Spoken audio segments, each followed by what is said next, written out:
I feel like some of y'all out there are going, you're a master grower in your own head, you have conversations with yourself, there's not a master grower helping you, or there wasn't a master grower helping you, she's not helping you anymore. There's no way. How do you think that this person helped you?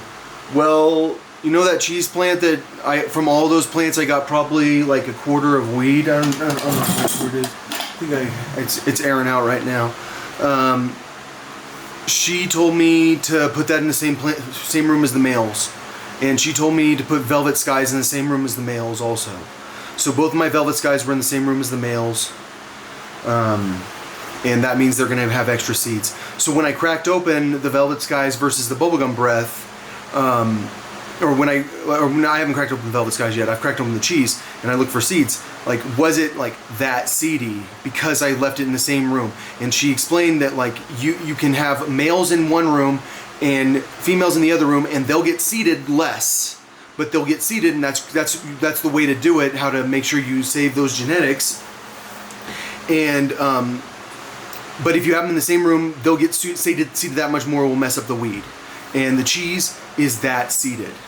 And so I think a lot of my plants are going to be that seeded.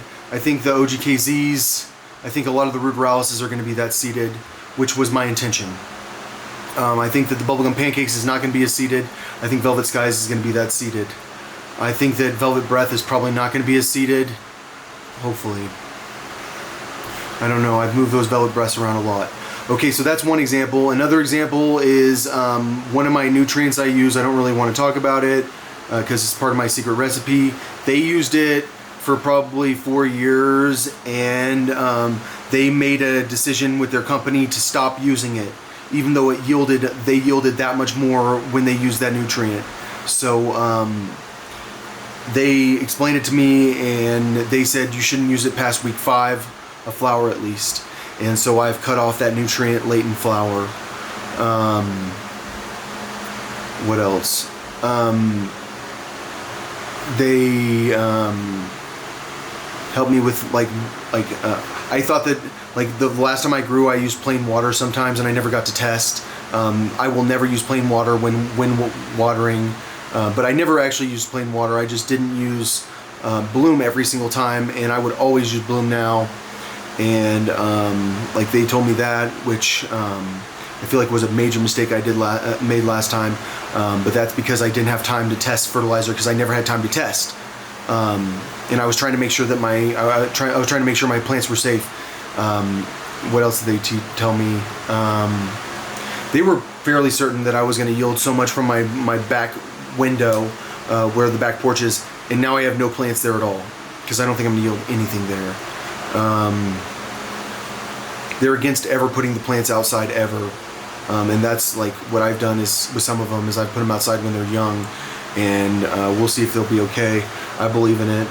I think some people high times used to believe in putting them outside, but they don't believe in it ever.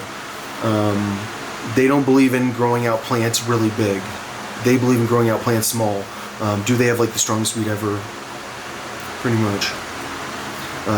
But not the same level as in-house genetics, but they're like right there. So they don't do ruderalysis. Like my philosophy on breeding is completely different than theirs. But that doesn't mean that they didn't help me that freaking much. They told me to put stakes in my, like I'm telling you everything that they helped me with, like because they told me to stake early. Like when you transplant, which, gosh, that's like the most wonderful thing I ever learned. That was like huge. Yeah, I feel like I'm reaching the point where I sound like I'm not an expert. I feel like I wasn't.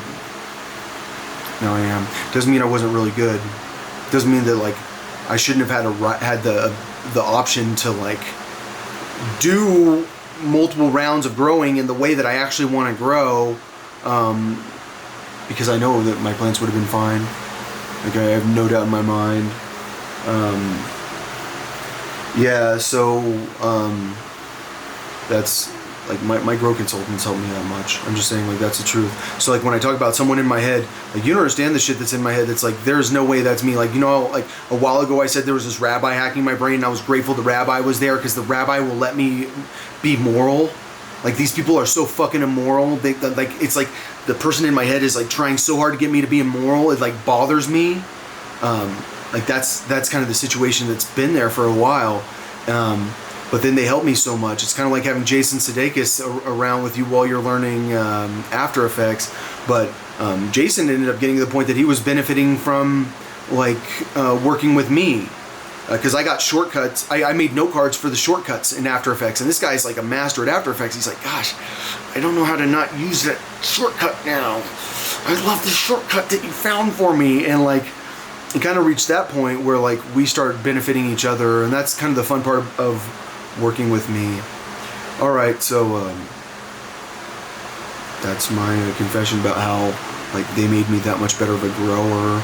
Like we had so many conversations about drip systems, and like you'd be surprised by like how helpful those conversations became.